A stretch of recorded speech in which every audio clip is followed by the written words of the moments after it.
Hello and welcome to the Bite-Sized Theology Podcast. In this series, we are looking at the Old Testament, the books, writings, and stories that show the beginnings of God's redemptive plan for the world through the history and culture of the Jewish people. Today, we will be discussing Exodus. The second book of the Bible, Exodus, tells the story of the liberation of the Hebrews from their oppression at the hands of Pharaoh. More than 400 years after Joseph led his father Israel's house into Egypt for safety, a new Pharaoh rose up, who forgot that the Hebrew people had been his salvation generations before. The Egyptian dictator forced the rapidly multiplying people of God into unimaginably harsh slave labor. But God hears the cry of his people and raises up Moses from the house of Pharaoh to deliver them from bondage.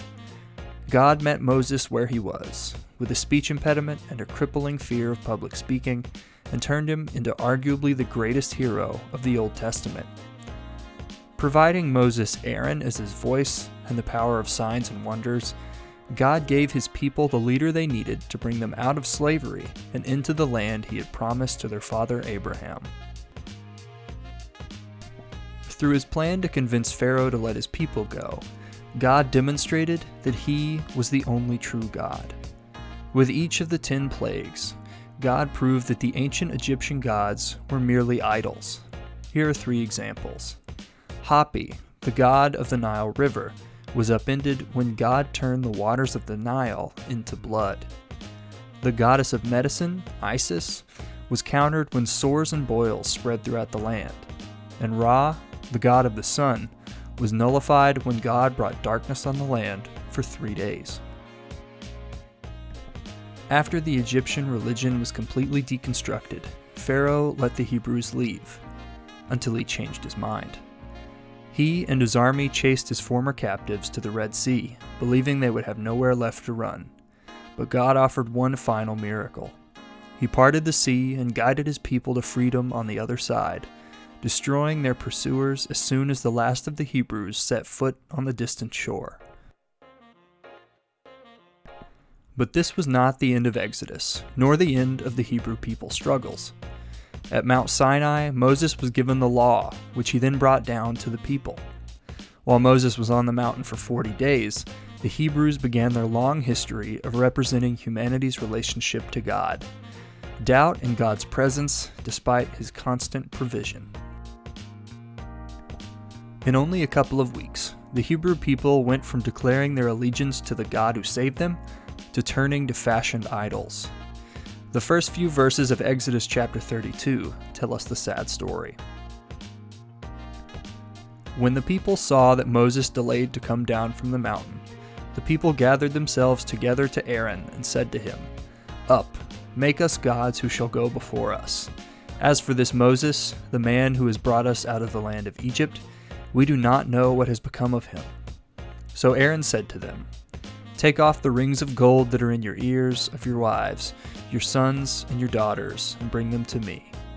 So all the people took off the rings of gold that were in their ears and brought them to Aaron.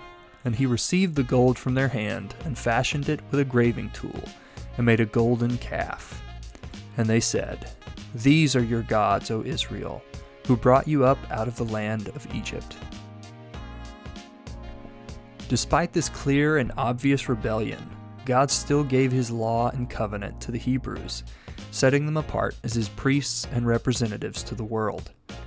The rest of Exodus shows God's people building the tabernacle, the Ark of the Covenant, and ultimately the framework of their future nation. These chapters also detail the beginnings of Israel's long trek through the wilderness, where, like they did at Mount Sinai, God's people continually question him even as he provides them literal bread from heaven each and every day. This grew to such an extent that Moses even forfeited his right to enter the promised land through his anger at an angry and stiff-necked people. That is the story of Exodus. God hears the cry of his people and rescues them from their oppressors. Yet, when they are given everything, they still neglect to acknowledge God carrying them every step of the way.